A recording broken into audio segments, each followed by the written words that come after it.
Bon, bonjour, je vais vous présenter l'environnement data science.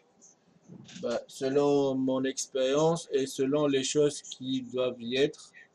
Donc, selon aussi les différents métiers que nous pouvons déduire à partir de ce domaine-là. Comme étant docteur en data scientist avec 5 ans d'expérience, je vous montre un peu comment ça se passe, quels sont les technos que vous devriez avoir, que vous devez les connaître, ainsi les différents métiers qui sont dessus, les approches et tout. Je vais faire vite. Donc, en fait, le data scientist, comme moi je le vois, c'est une personne qui a une vision globale sur le métier. Ainsi, il peut diriger une équipe data science, ça veut dire une équipe qui fasse de l'analyse de la donnée, de la récolte de données, de la nettoyage. Donc lui, il doit être capable d'acheminer tout un process de travail allant de la récolte, de l'intégration aussi dans un système d'information, l'analyse de données, l'extraction des connaissances. Effectivement, je les appelle aussi la partie big data, l'extraction des connaissances par des différentes approches. Je reviendrai plus tard. Et puis, il touchera aussi au développement. Quand je dis développement, c'est développement en back-end et front-end. Et puis, effectivement, il doit avoir une vision stratégique pour qu'il dirige, qu'est-ce qui, pour qu'il dirige en effet la solution. Et puis, il doit avoir un côté métier avec une vision commerciale. Donc, pourquoi on peut dire aussi qu'il vaut mieux en fait d'avoir une vision sur ça. Donc, puisque j'ai pas parlé des stratégies, donc ici, la meilleure chose qu'il doit avoir une vision commerciale pour qu'il sait bien qu'est-ce qu'il doit mettre dans son application du coup. Et donc, à partir de là, quand quelqu'un connaît toutes ces couches, donc, effectivement, il doit avoir aussi une vision managériale. Donc, il doit savoir comment il gère une équipe, comment l'orienter, donc en incluant effectivement les technos adéquates et les dernières technos. Voilà. Maintenant, ça c'est le data scientist qui va englober ça. Effectivement, il va y en avoir des niveaux dans la data science. Quand on parle data science avec une vision pour dire c'est senior par exemple, pour moi, il doit inclure l'architecture système. Il ne doit pas faire recours à avoir une architecture data. C'est moi, c'est architecte data. Et aussi, il doit inclure aussi les technos du management avec une relation commerciale. Donc ici, il doit avoir une vision, mais aussi une vision de communication avec les équipes qui vont commercialiser cette solution. Voilà. Donc, pour commencer, en fait, dans ce domaine, on parle au début comme vous voyez là, de data engineer. C'est quelqu'un qui sait bien, en fait, travailler sur des grandes masses de données. Quand j'ai dit grande masse de données, directement, on va dire, c'est la big data. Donc, quand on parle du big data, on va mettre les technos adéquats, tels que Spark, Hadoop, et puis il doit savoir faire du machine learning. Moi, je mets le machine learning dans ce niveau parce que après, dans un niveau plus supérieur, on peut l'avoir aussi, mais je le mets là parce que c'est une personne qui doit en fait préparer une base de données et que cette base elle sera l'initiale pour les prochains traitements ou autres. Donc c'est pour ça que le data engineer en fait il doit connaître Spark, Hadoop, Effectivement, le machine learning, c'est avec Spark, avec voilà. Effectivement, comme langage de programmation, ici Python, Java, ben, c'est les essentiels, mais on peut avoir d'autres, hein. Scala aussi. Et effectivement, ben, tout ce qui va avec l'écosystème Hadoop, tel que Kafka pour l'intégration des données, flux, Zookeeper pour tout ce qui est monitoring des données, tout ça. Effectivement, pour le machine learning, voilà, j'ai mis TensorFlow, Scikit-learn et ainsi de suite. Donc ça, c'est le corpus d'une personne qui va faire du data engineering. Donc c'est pour lui, en fait, il va récolter, bah, soit lui, soit... bah, je pense que la récolte doit se faire à son niveau et aussi le nettoyage des données doit se faire aussi à son niveau. Donc, il va aussi utiliser tout ça bah, pour effectivement tout mettre dans une base de données. Par rapport à ça, donc il y a des approches qu'il doit connaître, donc des approches comme MapReduce, et donc c'est des approches bah, pour travailler avec les données. On peut aller dans la couche basse de Hadoop, on peut manipuler des RDD de Spark. Tout ça, c'est le data engineer. Ici, on ne parle pas de statistiques ou de l'R&D, on parle que ça en fait. On parle de la manipulation des données. Voilà. Mais les données, c'est des grosses masses de données. Et bien évidemment, si on parle d'Amazon, des entreprises qui travaillent sur Amazon, donc là, il doit par exemple connaître le S3, la manipulation, bien le stockage des données sur S3, genre le backup et tout ça. Il inclut aussi les bases de données NoSQL telles que MongoDB de préférence. Euh, voilà, il y a d'autres aussi qui vont mieux cette personne-là les connaître. Donc, dans une couche, dans ce domaine un peu plus haute, on va parler du data analyst. D'accord? Et donc ici, quand on parle de data analyst, on commence à toucher le mot analyse des données. Donc quand on parle analyse, ça veut dire à partir de la donnée que le monsieur là du data engineer a préparée. Donc nous, on va prendre ces données et on va les analyser. Bah, et ça s'arrête là en fait. OK? Donc tu me donnes des données, bah, je les analyse et je te rends le résultat. À partir de là, quels sont les technos adéquats par rapport à ça? On parle bien évidemment de l'SQL dans des bases de données relationnelles Oracle, MySQL, Postgres, ainsi de suite. Des bases de données NoSQL telles que MongoDB. On peut prendre Elasticsearch, on peut prendre Redis, on peut prendre plein, ok.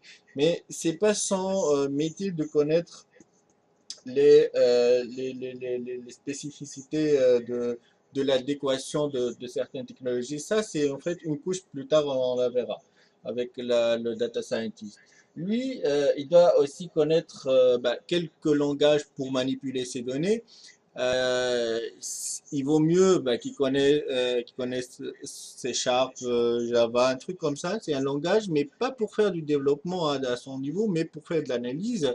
Mais la base principale de ce monsieur-là, c'est, on va parler du R ou Python. C'est les langages essentiels dans ce métier-là. Et donc, R, c'est essentiel. Et Python aussi, c'est aussi essentiel. Il peut se contenter de faire que du R, parce que R, c'est en fait pour les statistiques et pour l'analyse un peu limité, en fait, voilà. Il fait de l'analyse, il fait de proba, il fait des statistiques dessus, il fait plein de choses, bah, qui reste dans un corpus d'analyser les données, hein. Donc, c'est ça. Bah, donc, l'analyse de données, quand on parle de l'analyse de données, on parle des approches des analyses. Donc, dans ce domaine-là, ce monsieur-là, il se contente, il doit connaître des approches, il doit connaître des technos. Il ne doit pas connaître beaucoup de technos parce que ce n'est pas son métier. Il peut, par exemple, faire du SQL, faire du R, et je vais parler aussi de la visualisation parce que c'est important. Donc, quand je parle analyse, donc on a deux choses. C'est l'analyse euh, avec les approches, on va dire, et l'analyse visuelle. Et ici, même pour le data scientist, après, il a un autre type d'analyse, hein. Je reviendrai. Bon, pour ce monsieur, on est encore dans la data analysis. Il doit connaître les approches de machine learning, bien évidemment. On peut dire ça, c'est important, de l'apprentissage artificiel. Ok, ben, s'il y a des images, il peut connaître, je vais dire il doit, le deep learning, ok, plein de choses comme ça, le convolutional network, et plein de choses comme ça.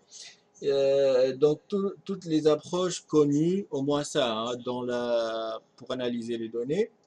Il vaut mieux qu'il a une vision recherche, mais je pense pas que c'est demandé, c'est pas son niveau aussi, parce que c'est un monsieur qui reste, sa vision aussi reste limitée, et c'est pas la peine qu'il a une vision plus vaste, parce que c'est pas son métier. Mais les technos les plus utilisés à ce niveau-là, c'est R, voilà. Les approches statistiques et surtout statistiques, bah, pour qu'il puisse me dire qu'est-ce qu'il a pu savoir. Donc ça, les statistiques, les probas, les approches bayésiennes, les approches, les chaînes de Markov, tout ça en fait, même les statistiques simples, là, et voilà, des prévisions simples, c'est bien. Et tant qu'ils connaissent plus d'approches, tant que c'est bien pour un recruteur. Voilà. Et pour lui aussi, parce que en fin de compte, si je te donne une base de données et à chaque fois, je ne sais pas, tu me calcules des probabilités, on peut pas avancer parce qu'il n'y a pas que la probabilité, il y a d'autres choses en fait. Si tu me sors des indicateurs de tendance à chaque fois, moi, ok, bah, je vais te dire oui, mais je fais quoi avec les tendances? Et il faut pousser plus. Alors que si toi, tu connais dans ta tête que les tendances, ça va pas, on va pas aller loin en fait. Donc c'est pour ça qu'il faut avoir plus d'approche, il faut travailler cet esprit-là. Et vous voyez que ce domaine, pour lui, il est chanceux parce que c'est pas la peine qu'il connaisse d'autres, par exemple le SQL en profond, parce que il va en avoir juste une intégration des données. Et, et voilà. Par contre, euh, l'analyse visuelle ici, c'est important. Donc, quand je parle de l'analyse visuelle, mais l'analyse analytique, hein, c'est quoi? C'est en fait, c'est qui permet de voir les résultats à partir des données. Donc ici, il y a deux types de visu. Donc quant à lui, par exemple, sur R, il peut utiliser R Shiny. Donc c'est des visus propres au data analyst. Donc pour qu'il analyse et qu'il regarde, par exemple, les tendances, les variations des mouvements, il regarde des choses comme ça. Pourquoi? Pour qu'il puisse se baser dessus pour sortir des conclusions à la fin et faire son reporting. Donc ça, c'est des analyses pour lui, pour qu'il comprenne ses données à lui. Après, maintenant, quand il va présenter les résultats à son chef, il doit avoir une vision aussi, il doit connaître le métier.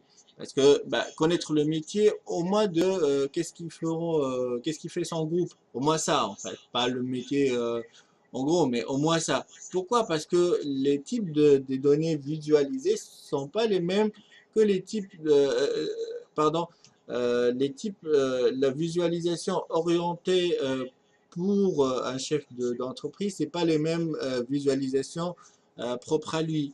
Donc, donc ici, il y a une différence et en gros, il ne doit pas présenter les mêmes choses. Par exemple, si pour lui, il a détecté des tendances, d'accord, bah, des tendances redondantes, pour son chef de projet, bah, il va lui dire, tiens, par exemple, à la fin de chaque semaine, on a une redondance de mouvement. Donc, on a des patterns répétitifs. Donc, ce qui peut expliquer que nos clients ont tendance à acheter un produit X, par exemple, tous les fins de semaine.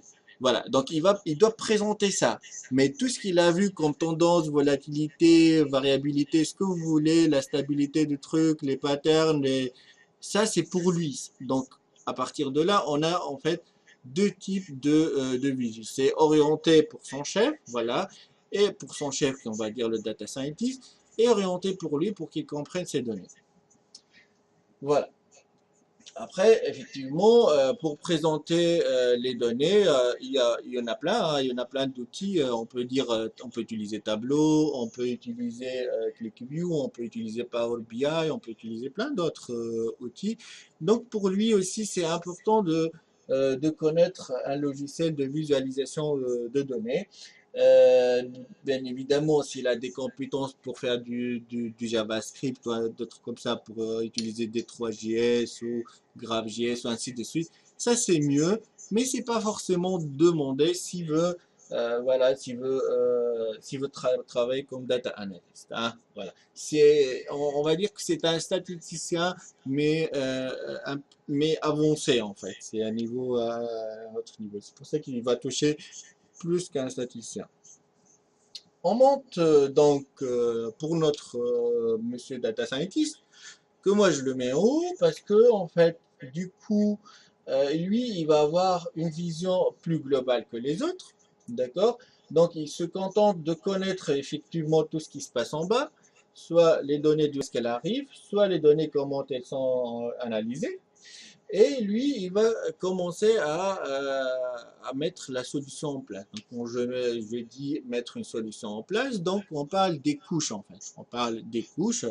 Donc, on a la couche data, la couche analyse, la couche production, la couche développement, la couche front, et ainsi de suite. Il doit connaître toutes les technos quand on l'utilise dans chacune des couches. Bien évidemment, dans chacune des couches, par exemple, la première couche data, c'est effectivement, il va faire recours au data engineer pour intégration pour intégration des données dans le processus métier. Et à partir de là, donc effectivement, il doit être en relation avec le monsieur data engineer. Là, si le monsieur plante, il va dire je ne peux pas vous donner les données parce que j'ai un problème technique. Le data scientist doit lui aider parce qu'il est son chef, il doit censé connaître tous les technos qui sont dessous, voilà, et même les approches utilisées par ça, il doit l'aider. D'accord? Après, effectivement, pour les couches suivantes, donc il va commencer à mettre des intégrations qui viennent du data analyst. Donc ici, ils peuvent en avoir une difficulté que les deux n'utilisent pas les mêmes technos et ça c'est à lui de trouver les solutions. Mais généralement, si on parle R, Python, quand on reste dans ce corpus-là, sont tous, sont tous adéquats l'un avec l'autre. Et ben ici, pour les technos qui doivent les connaître, on va dire la plupart des technos, hein, il doit connaître la plupart des technos pour les différentes tâches. Donc on va dire MySQL, voilà, Oracle et ainsi de suite. Donc pour dire les bases de données relationnelles et aussi les bases de données NoSQL. Et par exemple ELK et tout, mais la spécificité il doit en fait donner à son équipe quels sont les technos qui va les utiliser. Voilà. Donc quel est le mieux? Là, lui, il a une vision globale, il doit savoir quand est-ce qu'on choisit une techno et quand est-ce qu'on choisit l'autre. Et pourquoi, en fait, et quels sont les technos qui matchent ensemble. Voilà, donc il doit orienter son équipe et il doit diviser les tâches en fait pour chacun de ses collaborateurs. Il doit effectivement faire du développement principalement sur Python, si c'est censé, là, ça, voilà, c'est comme bonjour. Et puis, bien sûr, s'il a l'autre langage de programmation, on va dire par exemple Java ou C Sharp, selon le stack qu'il voit intéressant pour le métier. Hein, quand on dit full stack, c'est en fait allant du développement adéquat au back et au développement adéquat au front. Voilà, donc là, il faudrait bien choisir. Effectivement, quand je dis Python, je dis aussi Django, hein, qui est le framework qui va avec. C'est pas, voilà, en fait, c'est important, mais c'est pas essentiel. Il doit y en avoir d'autres, hein. Et donc aussi pour la couche front, donc les dernières technos comme par exemple React.js, Angular Et bien évidemment, il est préférable d'avoir plus de connaissances sur ce domaine-là du front. Par exemple, le Bootstrap, le CSS, JavaScript, ainsi de suite. Bah, tout rentre dans le même corpus de chacune des couches. Voilà. Donc on regarde, on voit ici, effectivement, quand je parle des technos, le mec, il doit avoir des approches. Ici, un data scientist, il doit de préférence être docteur, c'est quand je dis docteur en data science, c'est en fait, il a un côté recherche que les autres ils n'ont pas. De préférence, il soit en plus ingénieur. Pourquoi ingénieur? Parce que déjà ces mecs-là, ils sont des ingénieurs.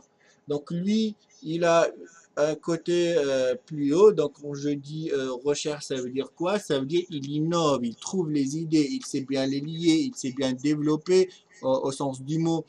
Mais l'ingénieur, il sait que en fait développer ou bien il sait faire qu'un truc limité. Mais l'autre, il a une vision globale que en fait il a une vision pour avancer le produit. Donc, quand je dis une vision globale, ça veut dire les approches qui viennent de recherche. Et pourquoi les approches qui viennent de recherche? Parce que son équipe va pas forcément connaître les technos. Bah, non, son équipe va pas forcément trouver toutes les solutions adéquates, par exemple l'analyse de données, parce que selon les connaissances, selon les méthodes les plus utilisées, parfois on s'en sort pas avec l'existant.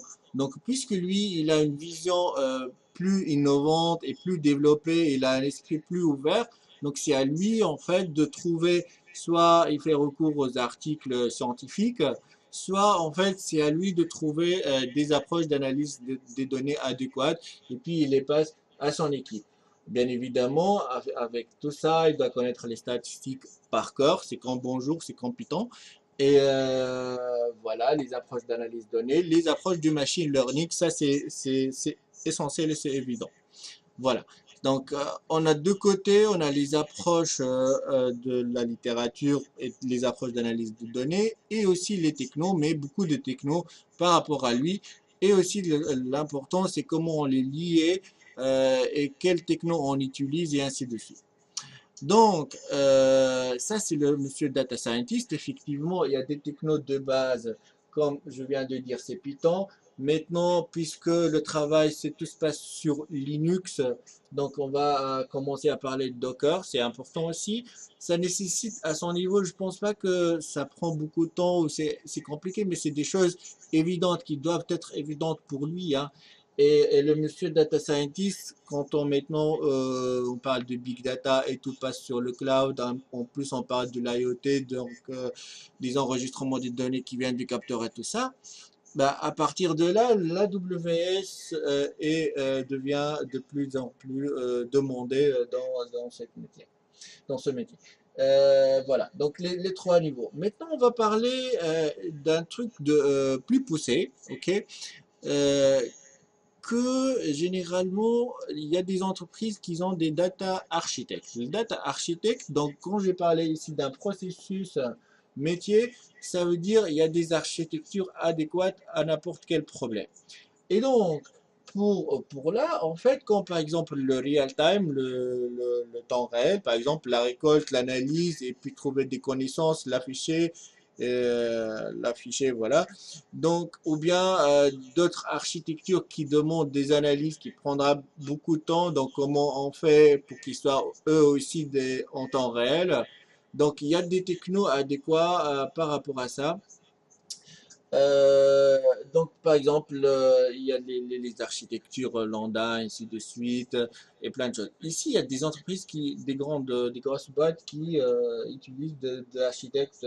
Bah, ils ont un architecte data, mais en fait, si toi tu veux être un data scientist senior, mais senior, c'est pas en termes d'expérience. Senior, ça veut dire avec des pensées poussées, avec des évolutions, bah, en fait, que tu aies une vision globale et tu sais bien avancer ta boîte.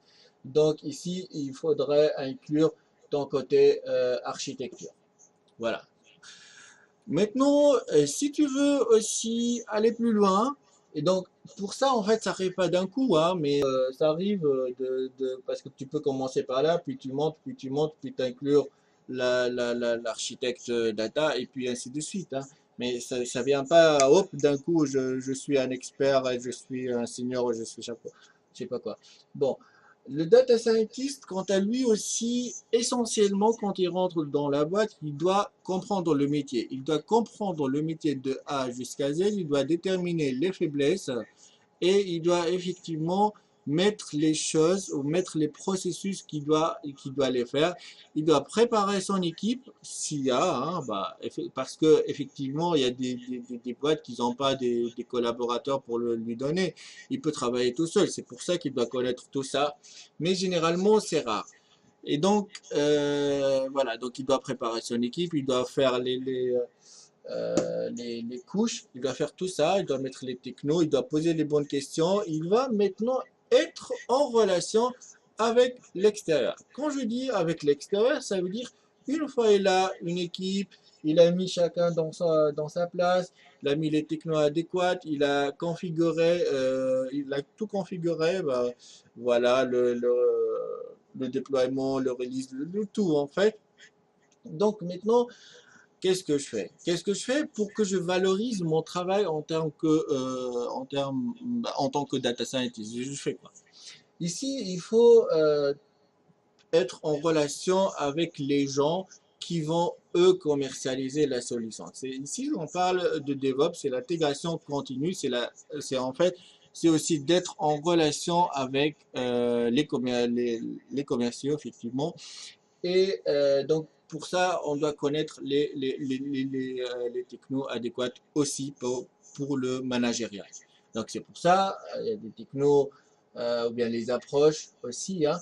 Donc, il doit essentiellement connaître Jira, par exemple, hein. Jenkins utilise Java et tout, mais même d'autres langages, ça peut utiliser avec Jenkins. La conception, comme la conception de la base de données, comme la conception de la solution, hein, en termes des classes, de code, des relations et tout.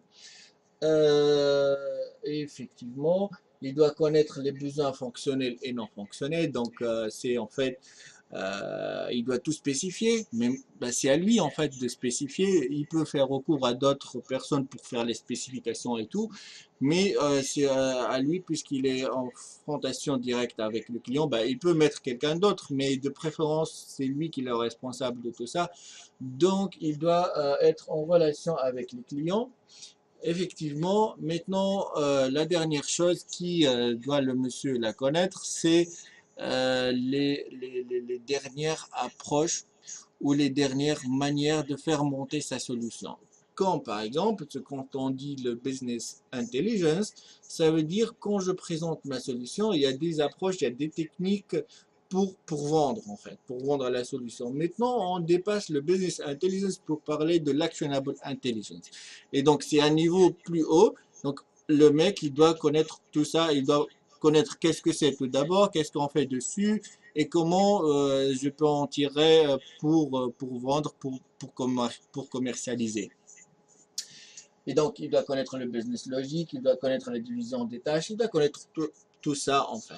Donc, il a une partie avec son équipe et il a une partie aussi avec le client. Ben, soit il doit participer avec les relations avec les clients parce qu'il a un côté innovateur qui vient de son côté recherche. Voilà. Donc, ça, c'est le corpus travail du data scientist. Maintenant, c'est la seule chose qui peut en fait ne pas la faire, c'est de connaître le développement en profondeur. On doit, en fait, lui, il doit connaître les langages de programmation, effectivement, pour faire des scripts, pour les lier, pour qu'ils aboutissent à un résultat. Maintenant, imaginez que vous travaillez quasiment seul sur un projet, que vous le montez de bas en haut. t'as pas besoin forcément d'avoir des connaissances parce que le point fort dans un data scientist, c'est le prototypage. Une fois que tu as un prototype qui fonctionne et tout, après tu peux faire recours à d'autres, aux développeurs par exemple, pour améliorer la performance et pour améliorer la rapidité de ta solution. Voilà. Après, il vaut mieux avoir des compétences aussi dans Java, dans Python. Bah, Python, c'est évident, en fait. Python, ça, c'est évident.